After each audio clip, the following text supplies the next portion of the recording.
Gary, excited na ako sa pag-uusapan natin ngayon. It's all about caricatures. Yes. Alam niyo po ba na ang word na caricature, it comes from the Italian words carico and caricare, meaning to load or to exaggerate. At para malaman natin kung ano pa yung mga ginagawa ng isang nagka-caricature o ano yung mga caricature, makakasama natin ngayon si Mr. Gary Sison. Good morning, Gary. Good morning, Miss Clea. Good morning. Ayan, excited na ako. Para kasing kakaiba yung mga ginagawa mo, 'di ba? Ano ba yung caricature? Para dun sa mga nanonood sa atin na hindi masyadong familiar, ano yung caricatures? What is caricature? Ano Okay, yan? normally po, pag sinabi natin caricature, we are giving exaggeration in a particular picture. Pagpapalaki ng ilong, pagpapalaki ng tenga, binibigyan natin na exaggerate or distortion. Pero sa mga panahon ngayon, nagkakaroon na ng innovation.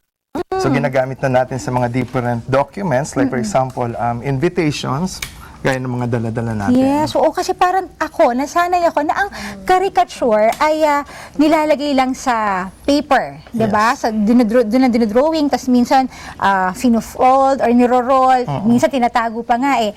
Pero ngayon, sa iba't ibang paraan na ipapakita yung ginagawa yung caricature. Tulad na nabanggit mo, pwede sa mga invitations, tulad nito, ayan.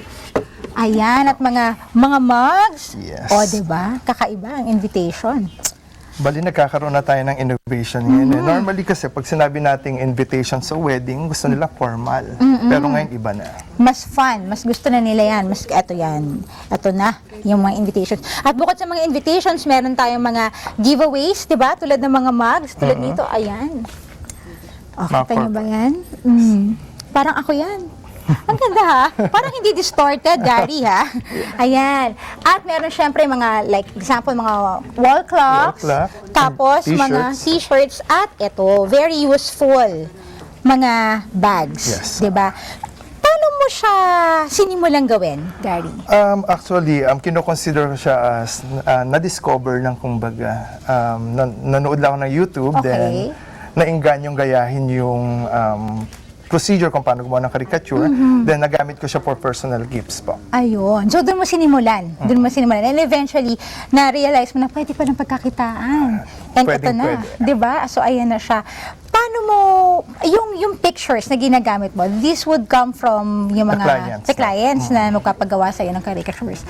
Alam niyo po ba, na bukod sa kasama nating caricaturist, kilala niyo ba na sina George Cruikshank, Honore Daumier, at Thomas Nast, sila yung ilan sa mga naging famous na caricaturists noong 19th century. Naku, eventually, sana makasama ka na dun sa mga, di ba? Dun sa mga great na mga caricaturists, di ba? Ganyan. Ano nag-inspire you to make these things? Actually, number one is kapag gumagawa ko ng mga personalized gift, yung art, yung appreciation ng tao. Yes. Masarap sa pakiramdam as an artist na natutuwa yung mga binibigyan natin na regalo.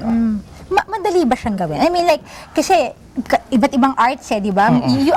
Hindi lahat ng pwedeng mag-drawing, pwedeng gumawa ng caricature. I believe, yung tulad yung nabanggit mo kanina, di ba? Yes.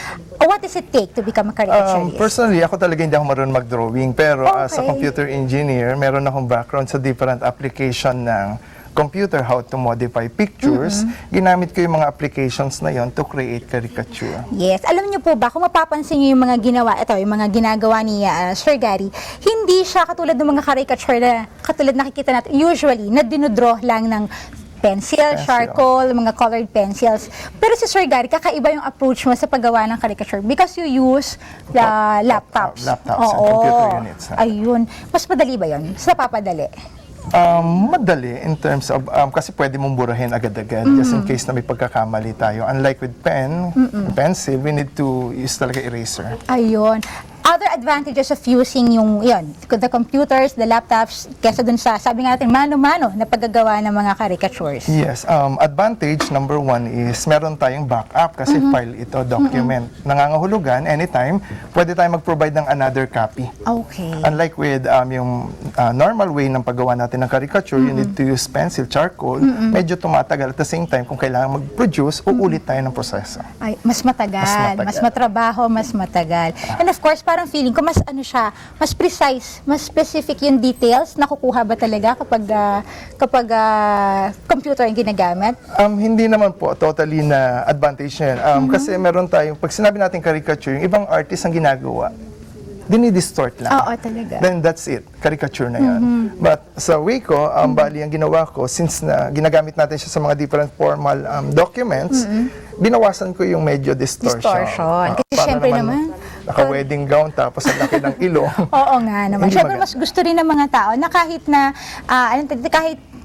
mukhang funny yung pictures o yung binibigay natin sa kanila, syempre hindi naman i-distort yung Yes. itsura. Hindi natin pinapapangit. Kailangan, hina-highlight lang, kumbaga. Correct. Ayan. Naku po, ang ganda ng ating mga And, nakita niyo ba to?